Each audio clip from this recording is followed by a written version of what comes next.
ECAC Hockey Championships is brought to you by Gillette and the Gillette Atra Plus shaving system. Gillette, the best a man can get. By Baybank, nobody does it better. And by your New England Jeep Eagle dealers, where you can expect the best.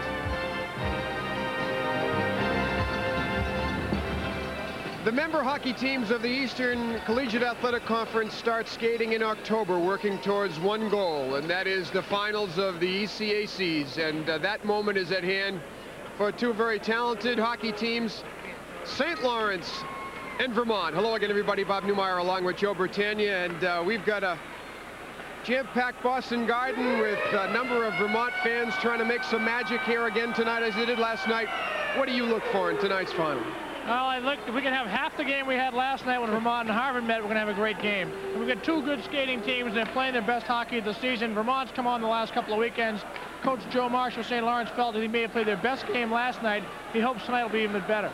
Well, Joe referred to terrific action last night in which Vermont had a heart-stomping overtime win over Harvard, and St. Lawrence beat Cornell. How did they get here? Well, Kurt Jacobs from the Sports Channel has filed this special report.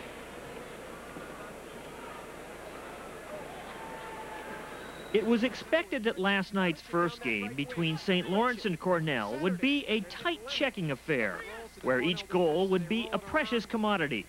But instead, it took less than 3 minutes for the Big Red of Cornell to get on the scoreboard. To Ross Lemon, his shot was easily handled by Cohen. It's loose in front, and that was a juggling shot, and a couple of saves and a score for Cornell as they couldn't control the rebound, and the Big Red are on the board on the juggle by Cohen, and the rebound score at 2:34.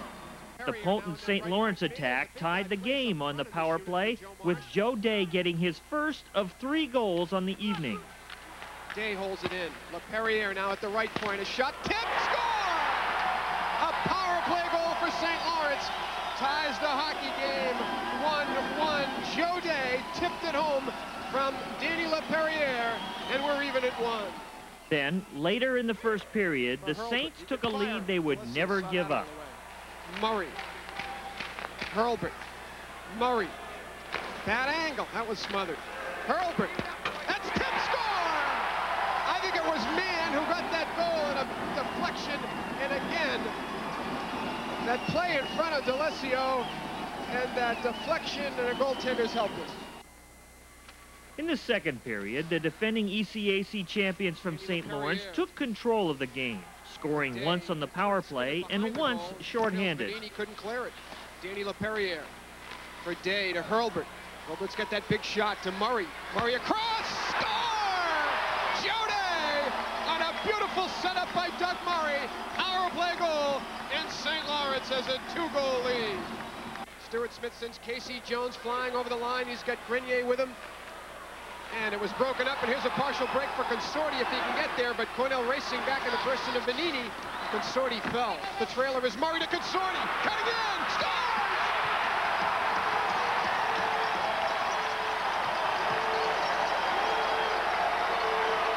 A short-handed goal for Consorti on a beautiful pass for Murray, and St. Lawrence has a 3-goal lead.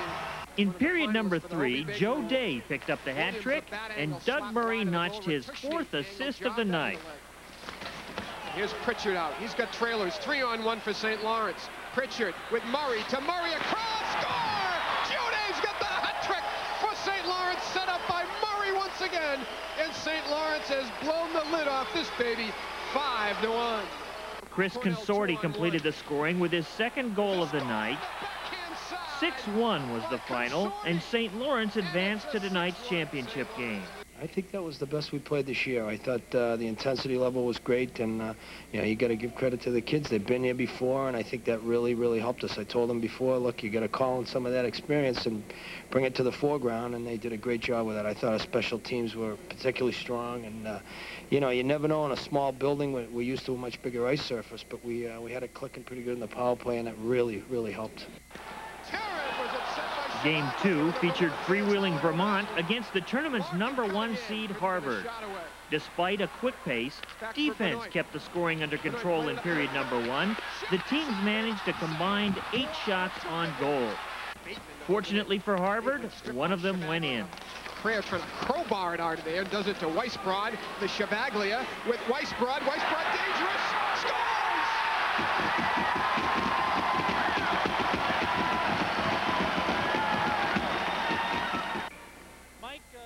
In the second period, the netminders, Harvard freshman Alain Roy and Vermont's Mike Millam, stepped into the spotlight. Here's McDonough stealing with Larkin. McDonough to Larkin! And Roy somehow stopped that drive by Larkin. And he dances out with Murphy. Caron, wrister, stick save, rebound. It's loose. Kaplan in the slot, and we get a whistle because the net is off its moorings, and that's a big, big break for Vermont. Jimmy Walsh, that long hair flying over the line behind the goal. Good drop pass. They center it. A fan on it. Boyce a backhander at the side of the net. Weber in front. It's back. Tierrett, a shot wide of the goal. Boyce settling, shooting, save, rebound, rebound.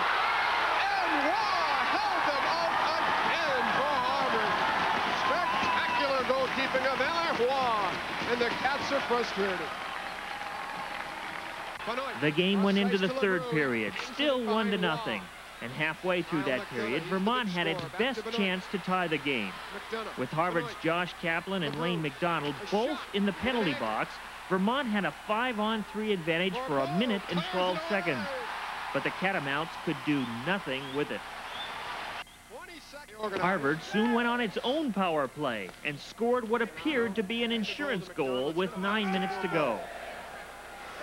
Right point, Caron. Returns Bourbeau. McDonald. Bourbeau. Caron. Loose. Score! Lane McDonald, a power play goal. And the Crimson lead 2-0.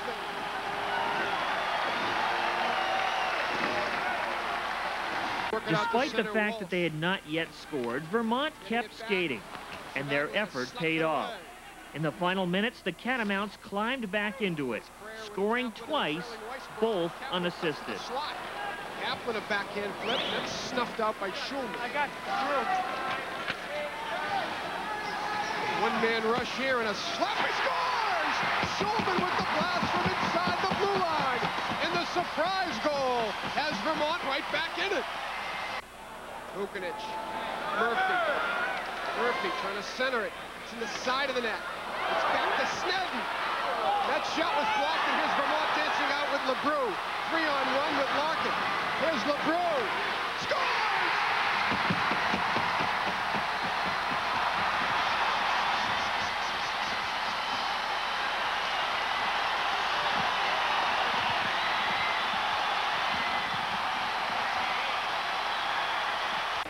Ending regulation at 2-2, the game went to overtime, and it appeared that Vermont had the momentum.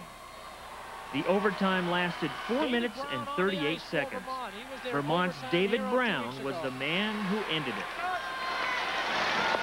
Harvard's Caron failed to clear it. Schulman a slap, tap, rebound, score!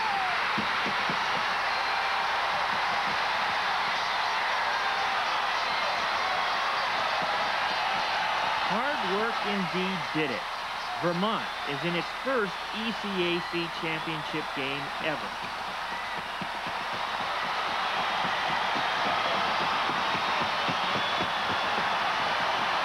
They are dancing, these Vermont fans, in the sections of Boston Garden, and you can well bet that they are dancing on every street corner in Burlington, Vermont.